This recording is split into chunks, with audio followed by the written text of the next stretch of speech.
It all began in the early spring of 2019, when Jason Miller moved into a small house on the edge of Asheville, North Carolina. He was 29, recently divorced, and needed time away from the noise of city life. The house was old but affordable. The backyard overlooked dense woods, and the nearest neighbor was a good quarter-mile away. It seemed perfect for someone who needed solitude. Jason was hoping the silence would give him clarity. He never imagined it would bring horror. A week after moving in, Jason discovered a dusty answering machine in one of the kitchen drawers. It looked like something from the early 2000s. The machine was plugged in, but the voicemail counter flashed 5 in red. Curiously, he pressed the play button. Voicemail 1, "I'm not alone anymore." The first message was from a woman with a shaky voice. "Hey, it's Rachel. If you're still staying out there, be careful. I don't think I'm alone anymore. I hear breathing at night. Not my own.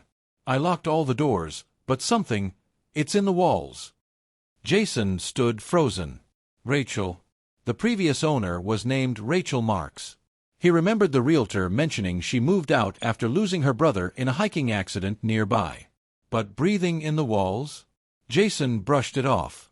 Maybe the voicemail was left in a state of grief. But the fact that it hadn't been erased, and was still on the machine, made it feel too intentional. And that was only the first message. Voicemail 2, "He said my name." The second voicemail came the next day. "Jason, I didn't tell you this, but I stayed in that house once. Years ago. My cousin rented it during college. He said he saw a man in the mirror, smiling, but the man wasn't him. I thought he was crazy. Until last night. I heard the voice again. He said my name. Not whispered, spoken. Jason, he said your name too." There was no caller ID. The voice was calm, like someone trying to sound normal but holding back fear. Jason didn't recognize it. He didn't know who would leave such a message. Maybe a prank. He unplugged the machine and tossed it in the garage. But the messages didn't stop. Voicemail 3, "Check the basement." 2 nights later, Jason was awakened by his phone vibrating on the nightstand. Unknown number. One new voicemail. Confused and sleepy, he listened. This one was quiet.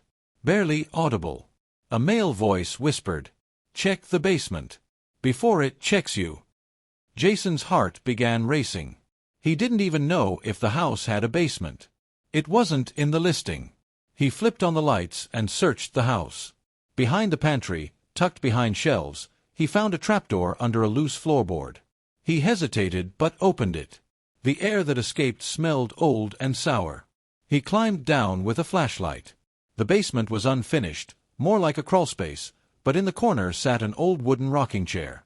And behind it, a wall covered with writing. Scratched in with something sharp. He got closer. All it said was, "I'm still here," repeated over and over, hundreds of times. Jason ran upstairs, sealed the trapdoor, and put furniture over it. He changed his number the next morning. But voicemails still came through. As if they didn't need a number to reach him. Voicemail 4, "He was wearing your face." This time, it wasn't a voicemail. It was a video message. Jason was walking his dog when his phone buzzed. Unknown sender. Attached was a short video, taken in what looked like a hospital room. A nurse was recording herself. "I'm not supposed to be doing this," she whispered.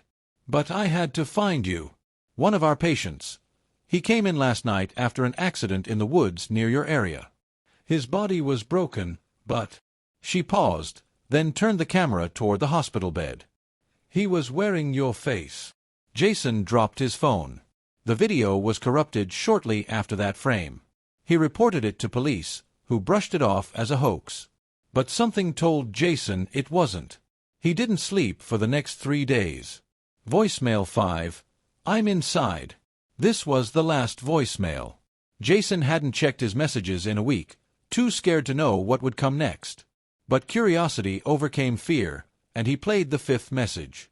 This one was different. It was from his own number. The voice was his. "I watched you move in. I stood in the woods. You saw the deer and thought nothing of it, but that wasn't a deer. That was me. Wearing your body. Practicing. You're almost ready, Jason. Soon, you'll be hollow. Like the others. I'm inside. Jason's blood went cold. The voice was identical, tone, cadence, everything. But he never recorded that. That night, mirrors around the house began to fog up, though the air was dry. Shadows appeared in reflections that didn't exist in the room. He left the house the next morning, permanently. Jason never returned to Asheville. The house was condemned a year later after another tenant went missing. Authorities found the answering machine still plugged in, the same 5 messages intact, even though power had been disconnected months before. No one knows who left the voicemails. No trace of Rachel, the hospital nurse, or the patients mentioned were ever found. But that phone number, the one that matched Jason's, was active for years after he changed it. And someone still answers.